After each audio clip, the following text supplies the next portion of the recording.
Hola a todos, bienvenidos a la clase número 6 de Sistemas Electrónicos Industriales 2.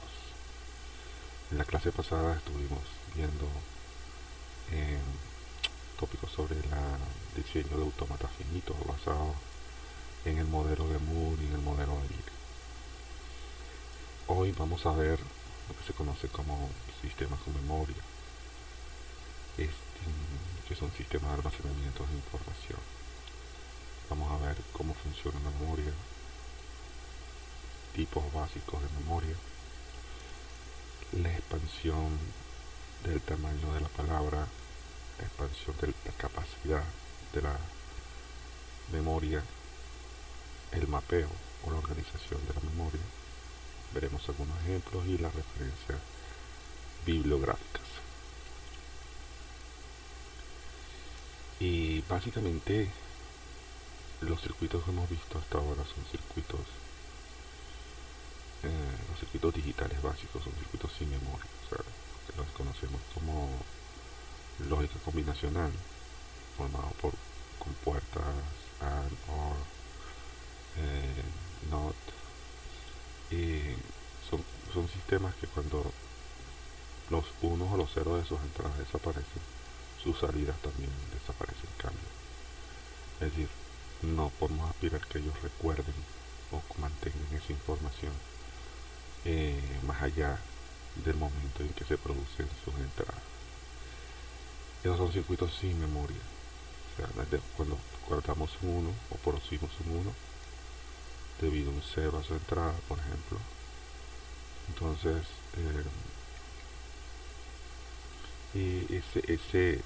cuando el 0 se va, cuando ese 0 que produjo, ese 1 que produjo el cambio en la salida, ya no está, esa salida también cambia de estado o desaparece. Esos son sistemas sin memoria. Sin embargo, vimos que, por ejemplo, las básculas o flip-flop pueden mantener la información a su salida independientemente de si su entrada cambia. Entonces, esos unos que quedan guardados o esos ceros que quedan guardados en las salidas de esos dispositivos, como los flip-flop tipo D, por ejemplo, permanecen allí hasta que hay una acción que aumente cambiar esa información por otra. Ese es básicamente el concepto de memoria más elemental. Dentro de un sistema de computación, que es básicamente un ejemplo clásico de sistema digital general, hay dos tipos de memoria.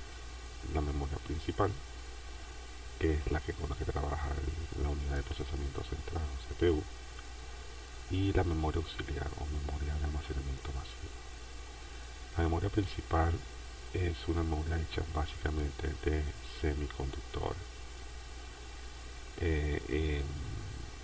Está interconectada con los distintos módulos del procesador de la CPU. Básicamente la unidad de control y la unidad que hace cálculos aritméticos. Y mantiene la información que ellos necesitan para hacer esas operaciones temporales. Esta memoria es totalmente volátil, es decir, en el momento en que nosotros apagamos el computador, esa información desaparece porque es una memoria transitoria. Simplemente se usa en el momento cuando se está trabajando con la computadora. La memoria auxiliar es diferente porque se usa para almacenamiento masivo de información, donde nosotros usualmente guardamos los archivos en los discos duros, en las unidades ópticas, las unidades magnéticas, por ejemplo los pendrives, los CD-ROM, etcétera. Entonces eso son una memoria diferente porque permite guardar el resultado de las operaciones que se hacen con el CPU. Usualmente la memoria de semiconductor de memoria interna, la memoria principal, es una memoria muy rápida, mucho más rápida que la memoria auxiliar, pero su tamaño en capacidad es muy pequeño. Por lo tanto, hay diferencias importantes en el uso, sobre el uso que se le da a cada uno de estos elementos, aunque el concepto en el fondo es muy parecido. Dentro de una memoria identificamos 4 grandes características. El concepto de celda de memoria. Una celda de memoria básicamente es un circuito lógico que permite manejar un solo bit a la vez. Yo puedo guardar un bit, un 1 o un 0 en una posición de memoria. Le hace un ciclotipo de. El ciclotipo de permite ponerle su salida Q, un 0, un 1, hasta que yo decida cambiarlo. Eso es una celda de memoria. La palabra de memoria es una colección de bits que puede representar instrucciones o datos, es decir, es una colección de celdas de memoria. Son un grupo de celdas que mantienen en un momento dado una información.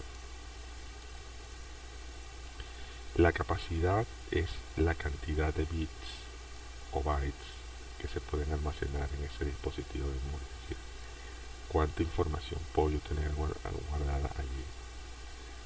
Y la dirección es la posición que tiene esa palabra dentro del sistema. Alguien tiene que llevar la cuenta de dónde está guardado qué. Esa es la dirección. Entonces, como vemos en la imagen, hay básicamente la memoria es formada por palabras que pueden tener desde un bit hasta 8 bits, hasta 16 bits, hasta 32 bits, dependiendo de las características del sistema. Cada bit guarda un 0 en 1 y lo que permite buscar esa información son líneas de dirección. Cada palabra tiene una línea de dirección única. Por lo tanto, cuando yo voy a acceder a ella, pues pongo la línea de dirección y procedo a leerla o a escribirla, si ese es el caso. Que se entiende por escribir, colocar la información dentro de la palabra. Desde el punto de vista electrónico, los dispositivos de memoria son chips, básicamente. Esos chips tienen ciertas líneas de uso, líneas de manejo de cómo se procede con ellos, ¿no? Lo primero que aparece es la descripción del chip. Es un chip de 32x4. 32x4 es la capacidad de la memoria.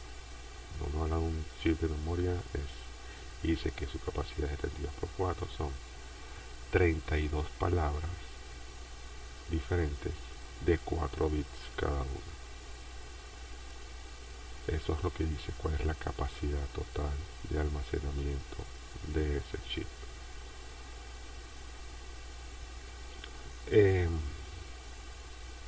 También tiene para poder procesar eso.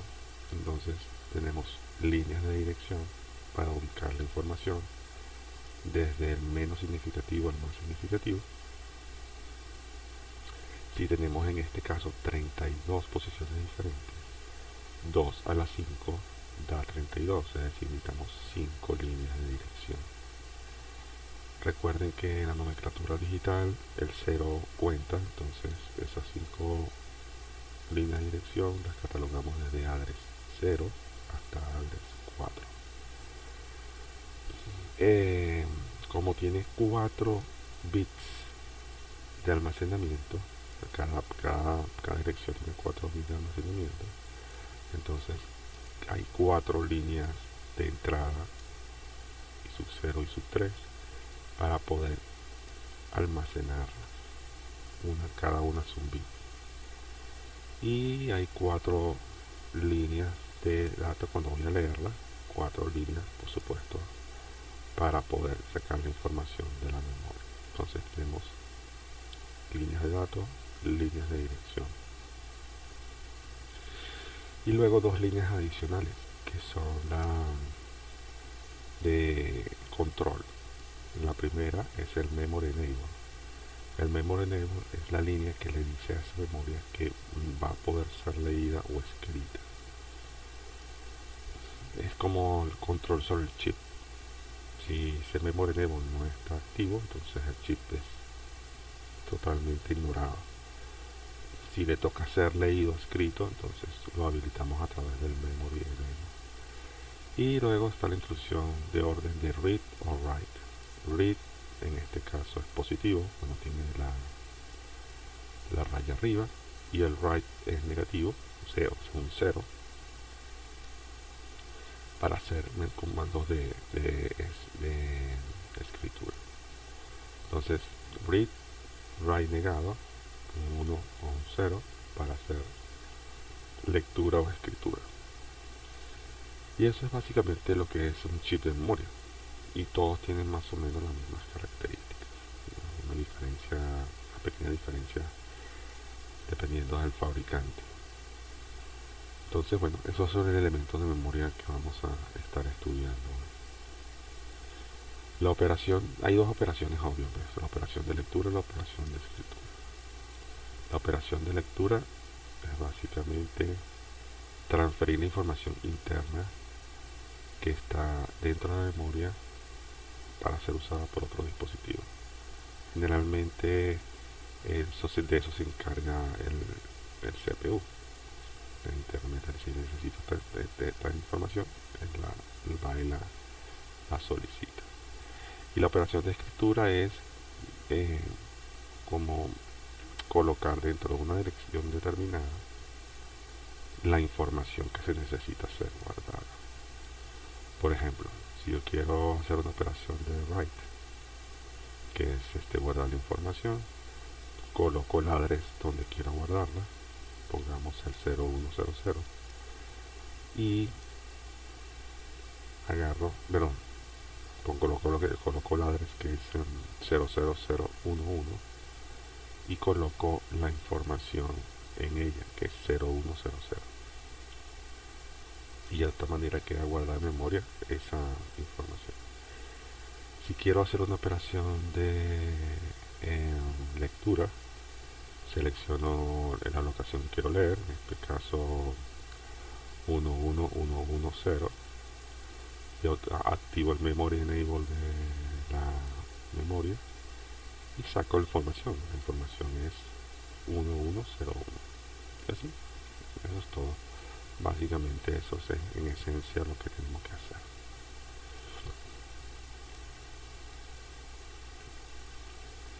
Ahora bien, a medida que vamos a ir viendo que a medida que la capacidad de la memoria va creciendo, las líneas que se trabajan, las líneas de control de información, van aumentando. Entonces se hace difícil representar en un esquema electrónico toda esa cantidad de líneas, o sea, a nivel esquemático. Entonces se recurre a una nomenclatura un poco más compacta que se llama bus. Los buses son grupos de líneas. Se dibujan como si fuese una sola, pero en realidad contienen muchas.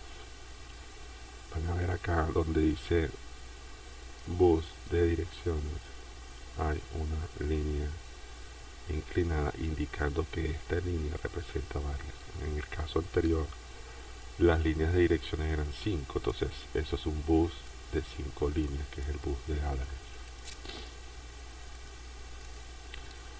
Es una dirección unidireccional, siempre va de la CPU al módulo de memoria, porque el CPU es el que direcciona. Piensen que el CPU es como la cajita inteligente que sabe lo que se está haciendo allí. Entonces, cuando yo quiero escribir o yo quiero leer, entonces coloca la dirección donde yo quiero escribir o donde quiero leer y procede a hacerlo. El bus de datos es el grupo de líneas que tiene que ver con el ingreso o la salida de esa información. Muchas veces no son separados, es un único bus. El mismo bus permite ingresar la información y extraer la información, por lo tanto simbólicamente es un bus bidireccional. Entra información y sale información por ese mismo bus. Y en este caso, de 32x4, que son 4 líneas, es un bus de 4 líneas. Y está el bus de control, que es donde el CPU selecciona el módulo de memoria. Si hay dos módulos de memoria, selecciona uno a la vez y agarra y lo habilita con el Memory Enable y luego le dice a través de otra línea si quiere escribir o si quiere leer. Se hace un bus en este caso de dos líneas.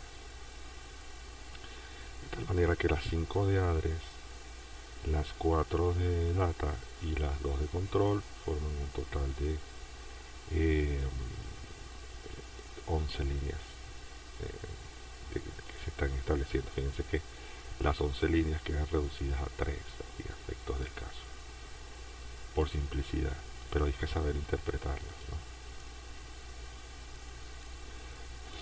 Vamos a ver algunos tipos básicos de memoria. Algunos de ellos ya no se usan, bueno, básicamente no se usan, porque las tecnologías han mejorado, pero obviamente el concepto primario que generó el proceso de manejo de memoria todavía sigue existiendo. Hay dos grandes clasificaciones, la memoria ROM y la memoria RAM. Originalmente la memoria ROM, por su descripción, era memoria de solo lectura, read only memory. Es una información que no usualmente no es, el usuario no toca, simplemente la usa. En los casos actuales, la memoria ROM de la máquina de una computadora es el BIOS. Cuando uno activa las características de la tarjeta madre y quiere chequear información de cómo está configurada la tarjeta madre, eso es el BIOS. Esa memoria no es volátil. Esa memoria, cuando se apaga la computadora, lo que esté escrito allí eh, queda. Y cuando se vuelve a encender el equipo, pues, la información que está ahí guardada está presente y la uso. Entonces, ese es el concepto de read only memoria RAM. Y por supuesto que con los tiempos hay información, la memoria ROM sí puede ser manipulada por el usuario, porque se pueden editar cosas allí, no muchas, pero muchas cosas, varias se pueden editar y permite hacer una configuración más a lo que quiere el propio usuario. Estas memorias fueron evolucionando hasta lo que llegan a tener hoy. Y estaban las memorias ROM enmascaradas por su proceso de manufactura. La información que quedaba en la memoria es como una especie de máscara que se quemaba para poder el fabricante te mandaba el chip de memoria ya previamente grabado en base a unos requeridos, a una información que tú le remitiste al fabricante, y con un proceso de enmascaramiento que va básicamente sobre las posiciones de memoria, se le colocaban los ceros y unos. Luego vinieron las memorias programables, que eran las memorias ROM, pero ya tenían control del usuario. Entonces, con un dispositivo grabador, uno colocaba el chip de memoria y lo programaba. La programación en la jerga electrónica se le decía quemar, porque básicamente lo que se le hacía era agarrar el chip, colocarlo en el grabador de información, y el proceso de grabado era básicamente como quemar pequeños fusibles. Entonces esos fusibles, cuando eran activados, algunos son permanecían intactos, otros quedaban abiertos porque ya la información que estaba allí, que se deseaba guardar allí, estaba grabada. Entonces no se podía reusar. Una vez que estaba grabada, ese chip quedaba así. Si después querías cambiarlo, tenías que agarrar otro módulo de memoria y volverlo a quemar o a grabar. Después aparecieron las memorias ROM programables o bueno, borrables, y además de eso, programables por el usuario. Pero entonces había otro dispositivo especial que permitía poderlas programar y meter la información dentro de ellas. También se hacía con un dispositivo especial para eso. Después aparecieron las EEPROM, que eran borrables con luz ultravioleta, tenían una pequeña ventana encima del chip y se colocaba en un dispositivo parecido a los que detectan los billetes falsos. Durante un tiempo prolongado la memoria se colocaba ahí y la luz ultravioleta iba borrando el contenido de la memoria para que pudiera ser reutilizada por el usuario. Y finalmente aparecieron las memorias ROM, que eran borrables eléctricamente, además de eso programables, por supuesto, y simplemente la unidad de grabado pues, permitía borrarlas y volverlas a grabar tantas veces como se pudiera sin necesidad de la luz ultravioleta. Simplemente las borraba los bits y los volvías a poner. Entonces básicamente esa es como la evolución tecnológica de las memorias que aún se usan. Como les dije, en el BIOS de las máquinas todavía hay memorias de este tipo y son necesarias, por supuesto, son bastante necesarias. Entonces, bueno, vamos a ver un poco algunos detalles técnicos de estos chips que están detrás del concepto de memoria. Por ejemplo, una memoria ROM de 16x8. Si son 16 líneas, entonces necesitamos 2 a la 4, 16, 4 líneas de address o de dirección. 8 significa que hay 8 líneas de data, son palabras de 8 bits. Y este chip en particular tiene un memory enable que aquí se denomina chip select, que es activo en 0. Así que cuando se le coloca un 0 allí, el chip está seleccionado por el procesador para poder hacer la función de memoria, sea de lectura o de escritura. Cuando el chip no está siendo usado, las líneas de data, para no interferir con los datos de otras memorias, se coloca en un estado de alta impedancia o tri-state, por eso significa el triangulito que se ve allí. Entonces, bueno, tenemos, como se ven en las tablas, las líneas de dirección, en este caso 4 líneas de dirección y 8 líneas de datos. Y a medida que la información se va haciendo más grande, como en este caso, es difícil manejarla desde el punto de vista de binario, 0 y 1. Entonces es más fácil a veces esa información convertirla en formato hexadecimal, que es la segunda tabla. Entonces transformar la información que está en modo de ceros y unos en el formato hexadecimal, que son letras y números, que es mucho más corto, porque facilita su lectura. Hay que acostumbrarse a trabajar las letras. Por ejemplo, la palabra 0, que es un D, bueno, D son 4 bits y E son otros 4 bits, y eso engloba el 11011110 que está guardado allí. Se representa de una manera más compacta. Y para entender cómo se orquesta, cómo se dirige la información entre el CPU y la memoria, se usan referencias de tiempo, señales con tiempo. Entonces vemos una imagen donde están las señales que de alguna manera ilustran el orden en que se ejecutan las acciones. Entonces, lo primero es colocar la dirección que voy a leer. Eso todo lo hace el CPU. Recuerden que quien maneja esto es el CPU.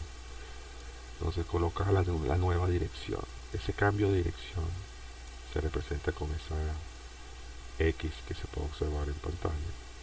Tiene una dirección antigua que se necesitó previamente, ahora tiene una dirección nueva. Y es el inicio de todo el proceso. Cuando yo coloco la dirección nueva, inicia el proceso. desde el punto de vista operativo. Luego, el chip select permite seleccionar el módulo de memoria que voy a utilizar.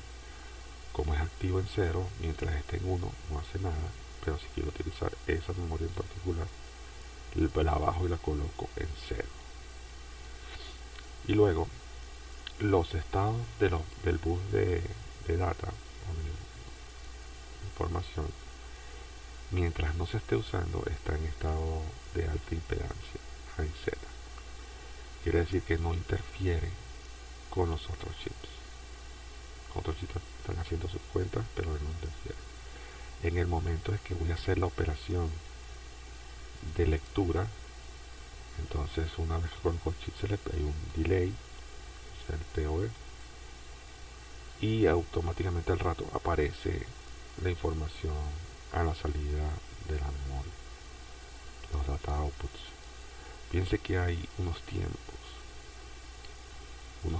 que dependen mucho del chip de memoria. Por lo tanto, el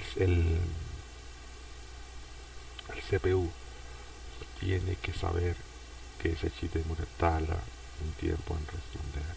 Cuando le da las órdenes, coloco el address, coloco el chip select, hay una demora desde T2 hasta T3 para que aparezca el dato. Eso implica muchas veces que hay que tomar en consideración eso, que a pesar de que el CPU pueda ser muy rápido, la memoria tiene su tiempo de respuesta y que tiene que esperar para que le coloque la información.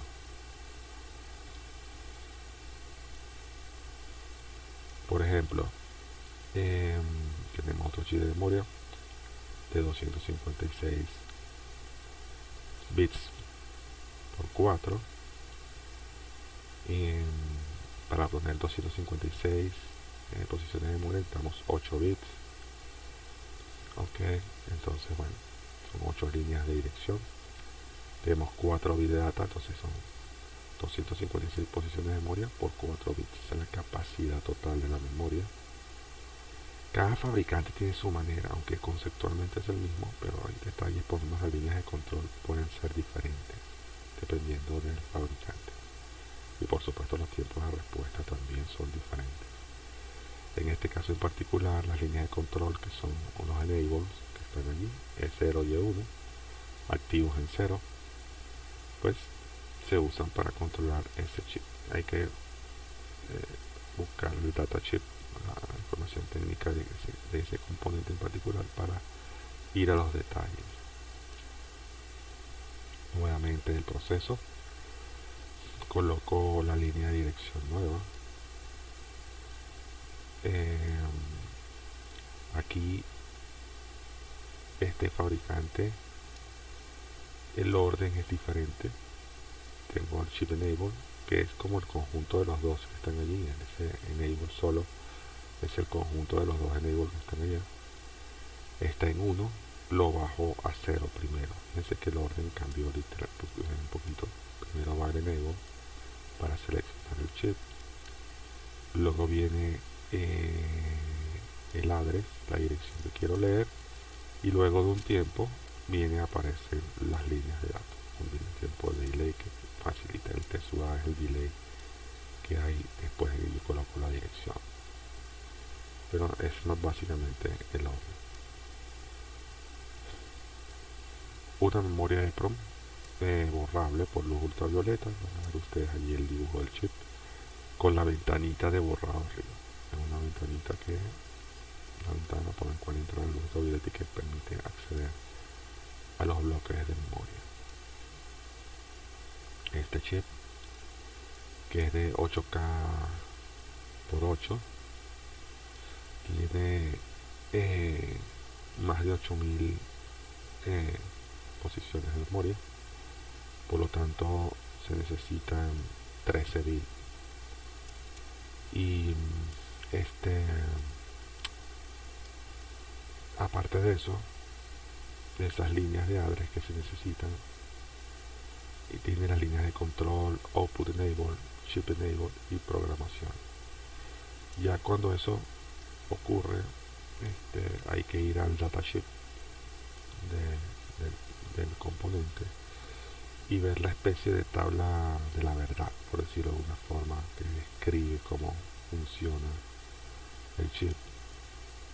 Entonces vemos unos modos, que es modo de lectura, deshabilitación de la salida, espera, programación y verificación de la programación. Esa tabla nos da luz sobre cómo se trabaja la línea de control, el chip enable, el output enable y la programación, todos activos en cero. Entonces, si yo quiero hacer una operación de lectura, tengo que habilitar el chip enable y el output enable. La programación no. Se entiende que la programación es para grabar la información dentro del modo de memoria. Como no estoy grabando información, entonces solamente estoy leyendo, no necesito ese bit activo. Si quiero deshabilitar la salida del chip, lo selecciono, pero no habilito los datos. Simplemente lo selecciono, permito seleccionar. Quiere decir que lo conozco, pero no estoy habilitando la operación de salida. Entonces, pues, recuerden que estas son memorias para leer solamente, ¿no? No estamos hablando de escribir en ella como usuarios. Mientras esto sea así, el bus de salida está en alta impedancia para no estorbar a los otros chips de memoria. Si yo no voy a usar ese chip para nada, si no lo tengo previsto usar para nada, ese es el modo standby. Entonces el chip enable lo coloco en uno independiente y los otros dos son don't care porque no pueden ser habilitados hasta que ese chip sea direccionado. La programación y la verificación de programación no la hace la computadora, se hace con el chip aparte en un dispositivo especial conectado a la computadora que permite programarlo y verificar la información que ha sido programada. Para poder quemar esa información no se usan los 5 voltios normales de operación del mundo digital, sino un voltaje especial de 12.75 voltios. Con ese voltaje que aplica la unidad de grabado es que se pueden colocar los ceros y unos dentro del chip. Pero eso, como les digo, se hace fuera de la computadora. No se hace fuera de la tarjeta lógica que tú usas la memoria, sino se hace con un dispositivo especial en una computadora.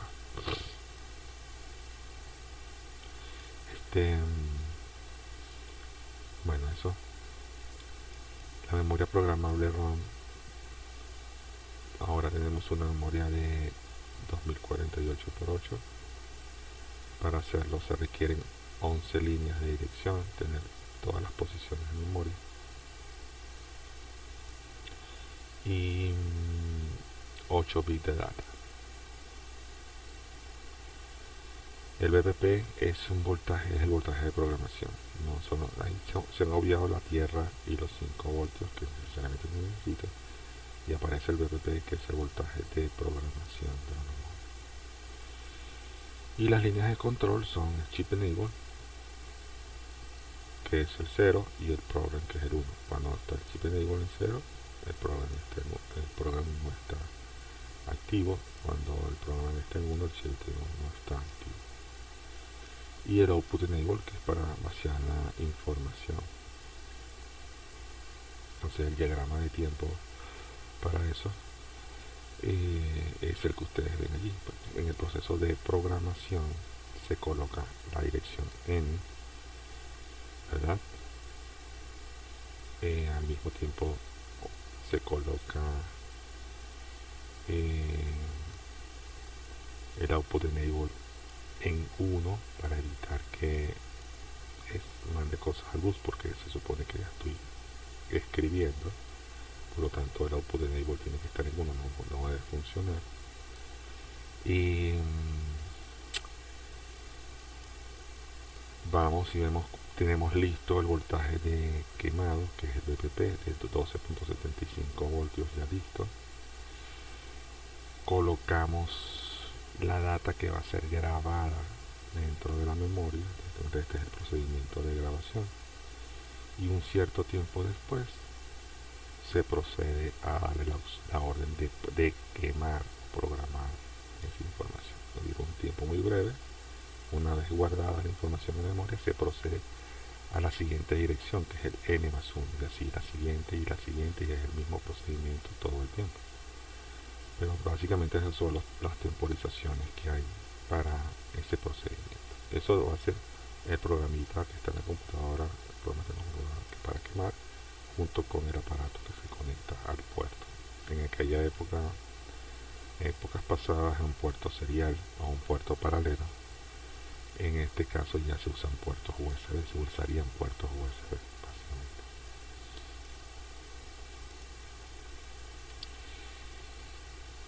básicamente. Las velocidades de las memorias son importantes, los tiempos de respuesta son importantes. Entonces luego aparecen las memorias flash, que son lo que denomina memoria instantánea, son memorias mucho más rápidas que las antiguas, y el funcionamiento es esencialmente lo mismo, solamente que son memorias con un tiempo de acceso mucho más veloz, y eso ayuda a los procesos a que los procesos sean dentro del CPU sean más diligentes. Entonces en este caso una memoria de 32K por 8 pues necesita 15 líneas de dirección, de la adres 0 a la adres 14, 8 bits de datos en este caso, es una palabra de 8 bits, cuando en esa época todavía las palabras 8 bits eran un estándar, por supuesto. Y las líneas de control, que son output enable, chip enable y write enable, todas activas en 0. Entonces, bueno, nuevamente el datasheet del dispositivo dice que hay tres modos: el modo read, el modo standby y el modo write. Y para hacer lecturas de memoria, el chip enable tiene que estar activo en 0, el output enable tiene que estar activo en 0, y el write enable por supuesto no, porque no se está haciendo una operación de escritura o de grabado. Y el modo standby es cuando no se usa la memoria. Entonces está el chip enable en high, por tanto los otros no importan en lo que estén, y el bus de datos queda en modo alta impedancia para no interferir con la operación de los otros modos. El modo write tiene chip enable en 0 y el write enable en 0, para decir que seleccione el chip de memoria y además de eso le voy a escribir, y la data ingresa a la memoria.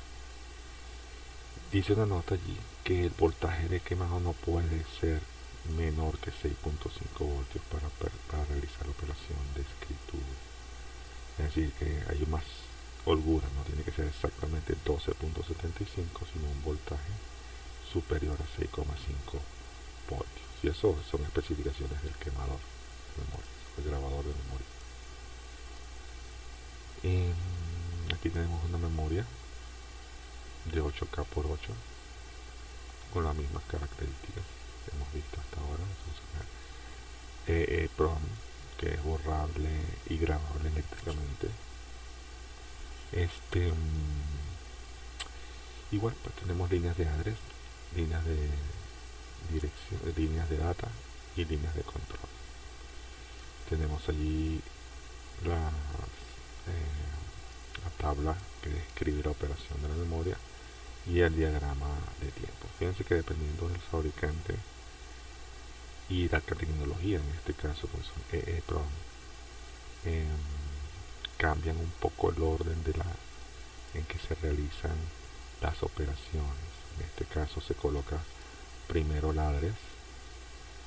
Si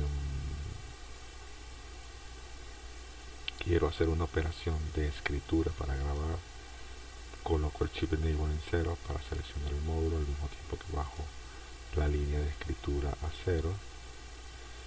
El output enable no cuenta porque no estamos haciendo una operación de lectura, y al rato coloco la data válida para poder ser grabada.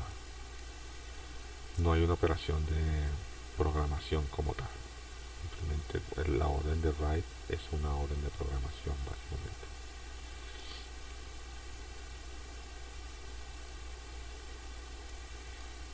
Luego aparece la memoria RAM. La memoria RAM es una memoria que originalmente sacó el nombre de su descripción original, que es memoria de acceso aleatorio, Random Access Memory. El Random Access Memory significa que yo puedo acceder a cualquier posición de memoria sin ningún orden. Originalmente, para leer las memorias se hacía secuencialmente, primero la posición 0, luego la posición 1, luego la posición 2, luego la posición 3. Y había que pasar por todas las posiciones previas para poder llegar a la que uno buscaba. En este caso no. En esta memoria yo puedo hacer la posición 5, la posición 20, la posición 2 en cualquier momento sin ningún problema. Eso se denomina memoria de acceso aleatorio en su concepción original. Eso es una memoria volátil por sus características. Significa que cuando la energía se va, se borra la información que está allí. Es la memoria RAM de la computadora. Y a diferencia de la memoria ROM, que bueno, siempre va a estar ahí, una vez quemada, se guarda. Esta memoria RAM es volátil. Y hay dos tipos básicos, había dos tipos básicos, la memoria dinámica y la memoria estática. La memoria dinámica originalmente era por la tecnología que llevaba, era una memoria en la cual había que estar refrescando la información para que no se perdiera. O sea que si había un 1, ese 1 con el tiempo se iba degradando.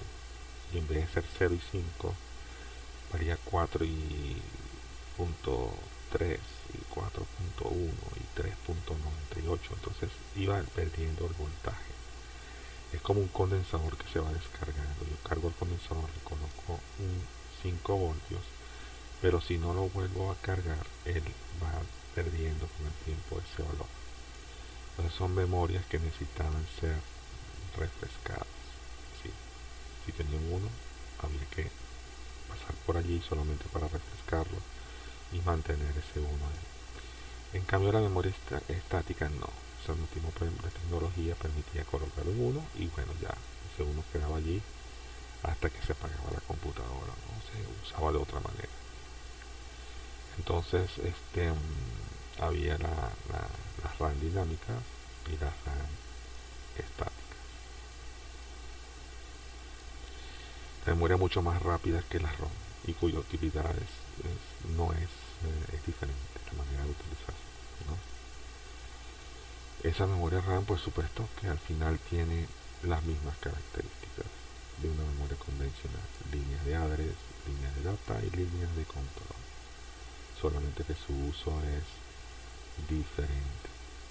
En este caso, una memoria RAM de 32K por 8 necesita 15 líneas de dirección para obtener la capacidad total de más de 32.000 líneas de address, los 8 bits de data y las señales de control, shift select, write o read, en caso que aplique, y el output NI. Y bueno, con la tabla de información que da el fabricante, uno puede tener la manera de electrónicamente cómo controlarlo: la operación de lectura, la operación de escritura y el output disable si no va a utilizar el módulo, ¿no? Entonces bueno, eso es en esencia lo que es la memoria como tal. Es una memoria mucho más rápida, es la memoria donde en la computadora el CPU usa para hacer las cuentas en momentos de memoria instantánea. Por supuesto que cuanto mayor es la memoria RAM, pues más cantidad de cosas puede hacer el CPU. Entonces, como las capacidades de cada módulo son diferentes, en muchos sistemas de computación había que jugar con los distintos módulos físicos de memoria. Entonces aparece la necesidad de expansión del tamaño de la palabra. Eso dependía un poco de lo que es la tecnología disponible. Entonces, por ejemplo, si se tenían módulos de 64K por 4 bits y el procesador era de 8 bits, se requerían tener palabras de 8 bits usando los módulos de memoria de 4 bits. Entonces había que buscar un arreglo con esos chips de memoria que permitieran satisfacer la necesidad de tener buses de datos de 8 bits. Entonces eso se llama expansión del tamaño de la palabra. Usar memorias con un bus de datos pequeño para tener un bus de datos grande. Y es como colocarlos en cascada. Entonces yo tengo a mi izquierda, si tengo módulos de memoria de 4 bits, necesito módulos de memoria con 8 bits, el equivalente, entonces necesito dos módulos de 4, cada uno de 4 bits, cada uno de data. Y los coloco como en cascada. Entonces observamos a la derecha la manera como se operan. Básicamente el address es el mismo para ambos módulos y las señales de control son las mismas, de tal manera que la data de address llega a los dos simultáneamente y las acciones de enable de los chips también llegan al mismo tiempo a los dos módulos de memoria. Sin embargo, a su salida se suman las líneas creando de dos buses de 4 creando uno de 8. Para el CPU, él va a ver eso, los dos ROM, las dos memorias, como una sola, porque él no sabe que hay dos circuitos integrados. Simplemente él coloca el address, coloca el control y obtiene en su bus la información que necesita. Eso es lo que se llama expansión del tamaño de la palabra. Entonces, si se tienen módulos de memoria con las siguientes características: 64K por 4 son 16 líneas de dirección, entonces y 4 de data, tenemos los enable o las líneas de control asociadas a ellos. Entonces, si yo quiero utilizar un bus de 8 bits, entonces vean ustedes cómo se utilizan. El address, todas las líneas de address llegan a la ROM 1 al mismo tiempo que llegan a la ROM 2. Y el enable es simultáneo, eléctricamente están conectados los enable de la memoria 1 y la memoria 2 para habilitarlos o deshabilitarlos al mismo tiempo. Y en la constitución del bus de data se utilizan las 4 líneas de datos de la primera memoria junto con las 4 líneas de datos de la segunda memoria. Ahí hay que tener claridad porque como se va a estructurar un solo bloque de memoria usando estos dos chips, hay que saber cuál es el menos significativo y cuál es el más significativo. La memoria 1 maneja los 4 bits menos significativos y la memoria 2 maneja los 4 bits más significativos.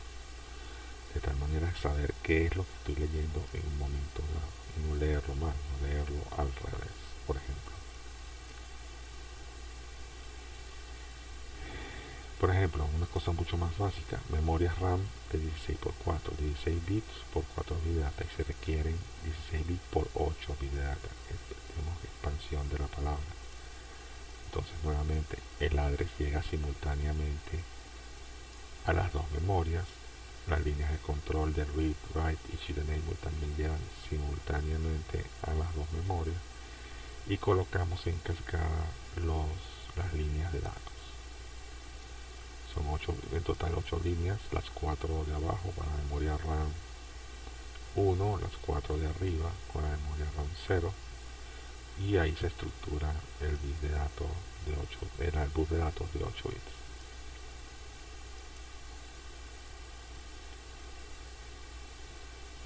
Tenemos módulos de memoria RAM de 1K por 1 y se da una capacidad total de 1K por 8. Si necesitamos pasar de un bus de datos de 1 bit a uno de 8, necesitamos 8 módulos de esto. Colocamos los 8 módulos de eso en cascada, las líneas de address simultáneas a cada uno de ellos, las líneas de control simultáneas a cada uno de ellos y colocamos en cascada las salidas de esas memorias, de tal manera que tenemos el menos significativo y el más significativo. Y organizamos los módulos de tal forma que podamos leer adecuadamente la información que va a venir de ellas o para guardar la información adecuadamente que va a ser escrita en ellas. Eso se llama normalmente expansión del tamaño de la palabra. Y eso, digamos, piensen que se usaba el recurso que había y lo que te disponía en la memoria cuya velocidad era excelente, pero eran de un solo bit, bueno, entonces se agrupaban en grupos de a 8 para tener un bloque compacto de 8 bits. Recuerden, el CPU no sabe, simplemente él coloca el address, el read write y el chip enable, y él espera que el funcionamiento funcione con un bloque. Es decir, de cara al procesador, él está viendo un bloque de un K por 8, independientemente si está dividido en 8 chips de memoria. Él solamente ve un K por 8 y espera esa respuesta en su sistema. Aquí tenemos, por ejemplo, memoria de 64K por 4. Se quiere expandir el tamaño de la palabra a 64K por 16. De 4 bits pasamos a 16. Tendremos 4 módulos de memoria para poder expandir el tamaño de la palabra. Address simultánea a todos los chips, chip enable simultáneos a todos los bits, y sumamos los buses. Esa arquitectura la armamos para que pueda apoyar un procesador de 16 bits, obviamente. O sea, si son 16 bits de datos, el bus de datos del procesador, de la CPU, tiene que ser de 16 para poder emparejar eso, ¿no? 16 bits de address, 16 bits de data y las líneas de control, las que se necesiten.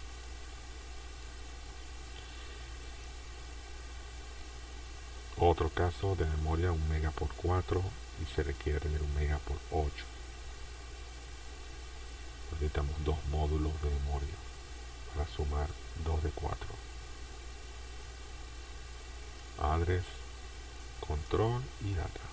Lo pueden ver ahí en la presentación. Hay bastantes ejemplos de cómo utilizar eso para expandir el tamaño de la palabra. Con la técnica de expansión de la capacidad es diferente, es ligeramente diferente. ¿Qué significa? Que yo quiero tener mayor capacidad usando los bloques de memoria. Y eso, la técnica cambia un poquito, porque estamos sumando celdas, no buses de datos, líneas de datos, sino celdas. Tenemos un cierto grupo de celdas de memoria y necesitamos colocar más celdas. Entonces utilizamos tanto chips de memoria como celdas de información que se necesita. Entonces es como colocar los chips de memoria unos apilados con otros, de tal manera que se suman las celdas que cada uno aporta, ¿no? Los módulos se sobreentiende que son iguales, tienen las mismas líneas de control, las mismas líneas de address y los mismos números de líneas de data. Ahora vamos a ver cómo se hace. Es un detalle pequeño pero importante para procesar esto. Se tienen módulos de memoria de 16 por 4 y se necesita una capacidad de 32 por 4. Observen, los mismos números de data, pero son 16 posiciones de memoria por cada módulo, y el sistema necesita 32. Para pasar a 16 a 32 necesitamos 2 módulos de memoria. ¿Okay? Ahora, cada módulo de memoria se va a encargar de un rango de direcciones. Los primeros 16, que son como las posiciones bajas, y las segundas 16, que son las posiciones altas. Entonces, esos módulos deben ser manejados adecuadamente. Entonces observamos en la parte de arriba, si son 16 posiciones de memoria cada chip, necesitamos 4 líneas de dirección: address 0, address 3. Y esas líneas de dirección llegan simultáneamente a cada memoria, solamente que los chips no van a ser leídos al mismo tiempo, porque la información que ellos guardan es diferente. Entonces, ¿qué se hace? Se supone que el bus de address que maneja el CPU tiene más líneas de dirección solamente que en este caso yo utilizo 4 de esas líneas para manejar la memoria. Hay una quinta línea de dirección que es la que me va a permitir a mí manejar la selección del módulo de memoria en cuestión, que es el chip select. Entonces notarán ustedes que ese chip select, que es la línea de dirección AB4, es una quinta línea de dirección, solamente se usa para seleccionar el módulo correspondiente. Entonces si esa línea vale 0, va a apuntar al chip select de la RAM 0 y va a seleccionar ese módulo, habilitando el rango de dirección primero, o sea, el más bajo. Por lo tanto, cuando la línea de dirección va al otro módulo, va negada, es decir, que cuando esta está en 0, aquella va a estar en 1. Ven el negador conectado al chip select de RAM 1. Entonces coloco un 0 en AB4, va al chip select del RAM 0, selecciono el RAM 0. Pero al mismo tiempo ese 0 pasado por el negador es un 1. Quiere decir que el otro chip no va a ser leído. Trabajo con el RAM 0 en las posiciones de memoria que le corresponden a él. Hago lectura, escritura de él. Si necesito guardar la información en la parte superior de la memoria, coloco igual un 1 en AB4. Ese 1 deshabilita el RAM 0 porque es activo en 0, pero el negador lo transforma en un 0 para RAM 1. Entonces quiere decir que estoy seleccionando la memoria 1 y es el bloque superior. Vean abajo la descripción de los rangos de memoria. El RAM 0 maneja desde el 0000 hasta el 01111. El quinto bit, que es el más significativo, es el que controla esa memoria. Esa memoria, recuerden, son 4 bits más el de control. Entonces ese 0 permite manejar todas esas posiciones de memoria del rango bajo. Cuando coloco el quinto bit en 1, me cambio al módulo de RAM 1 y manejo las 16 locaciones de memoria que están allí. Entonces ese es lo que se llama mapeo de memoria. O sea, tengo que utilizar la tecnología disponible para armar mi estructura. Desde el punto de vista de operación, el CPU solamente de un bloque de 32x4. Él se encarga, utilizando la línea de control AB4 y el read-write, para escribir y leer de ese gran bloque de memoria de 32 posiciones, que físicamente son dos grupos de 16. Aquí te tienen módulos RAM de 1 MB por 8 y se requiere expandir la capacidad a 2 MB. Tengo que duplicar la capacidad de 1 MB a 2 MB. Para eso, para 1 MB se necesitan 20 bits. Y entonces yo tengo módulos de 1 MB por 8 con el mismo bus de datos de salida de 8 bits. Y tenemos que colocarlo básicamente para utilizarlos ambos. Entonces, ¿qué observamos? Que para expandir la capacidad manejo el enable con una quinta línea de dirección. Esa quinta línea, la 21 línea de dirección de address, esa va al chip enable. Entonces, cuando esa línea está en 0, habilito el RAM 1. Cuando esa línea está en 1, dado el negador, habilito el RAM 2. Entonces tenemos un grupo de línea inferior y un grupo de línea superior de address para manejar toda la data que está en esas memorias. ¿Okay? Esta es expansión de la capacidad usando módulos de memoria adicionales. Aquí tenemos módulos de 512K por 4 y queremos expandir a un mega por 4. Un mega son 2 módulos de memoria más. O sea, son 2 módulos de memoria en total. Entonces, bueno, tenemos las ADRES para 512, que son 19 líneas, y el address adicional, que es el address 19, para manejar los enables de los módulos.